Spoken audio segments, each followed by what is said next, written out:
ఇక పంచాయతీ ఎన్నికల నేపథ్యంలో రాష్ట్ర ఎన్నికల కమిషనర్ నిమ్మగడ్డ రమేష్ కుమార్ ఈ-వాచ్ యాప్ను ప్రారంభించారు. పంచాయతీ ఎన్నికల్లో ఫిర్యాదుల కోసం ఈ-వాచ్ యాప్ను రూపొందించారు.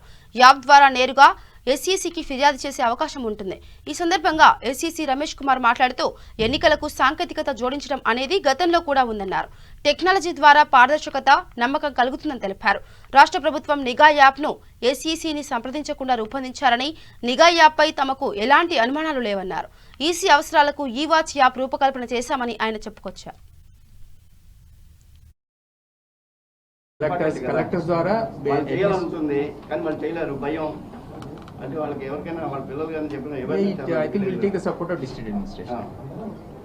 We'll take the support. Basically, any complaint is to be sorted out maximum 3 days లోపలే. ఆయనకి అందులో తెలిసిపోతూ ఉంటుంది.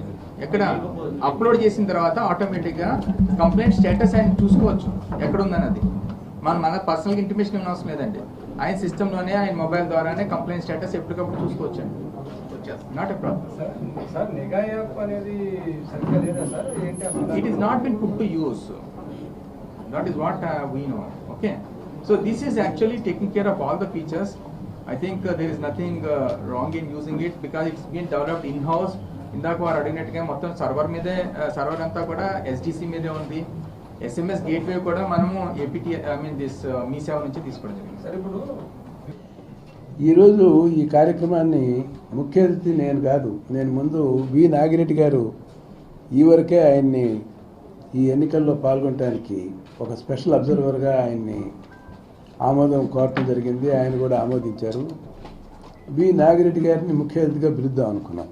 ఆయన నాకు మంచి మిత్రుడు, పైగా తెలంగాణ రాష్ట్రానికి కూడా ప్రథమ ఎన్నికల కమిషనర్గా పనిచేసి వ్యవస్థలో పారదర్శకతని ప్రవేశపెట్టిన వ్యక్తుల్లో ఆయన్ని కూడా మనం అందరం కూడా గుర్తుంచుకుంటాం. కాకపోతే అనేక కారణాల వల్ల రానందువలన ఆఖరి నిమిషంలో పిలిచినా కూడా గోపాలకృష్ణ ద్వివేది గారు ముఖ్య అతిథిగా ఉంటాం.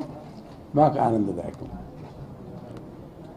ఈ మొత్తం ఈ కార్యక్రమాన్ని మొట్టమొదట మనం అనుకున్నప్పుడు టెక్నాలజీని ఎలక్షన్స్తో ఉపయోగించుకోవడం అనేది ఇంత ముందు కూడా జరుగుతుంది.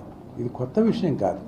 ఇప్పుడు కూడా election commission of India voters register చేసుకునే ప్రాసెస్లో కాల్ సెంటర్ ఈ వరకే నడుపుతున్నారు. సెక్రటేరియట్లో విజయానంద్ గారి ఆఫీస్ పైన ఒక కాల్ సెంటర్ ఈరోజు కూడా పనిచేస్తుంది.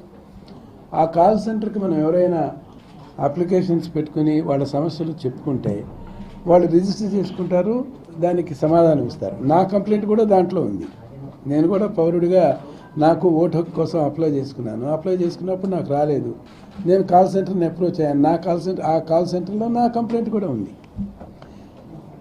వాళ్ళ దగ్గర నుంచి తీసుకున్న ఈ విధానాన్ని కొంచెం విస్తృతపరిచాం. ఎలక్షన్ కమిషన్ పరిధిలో వాళ్ళు చేస్తున్న కార్యక్రమాలని దాన్ని విస్తృతపరిచాం.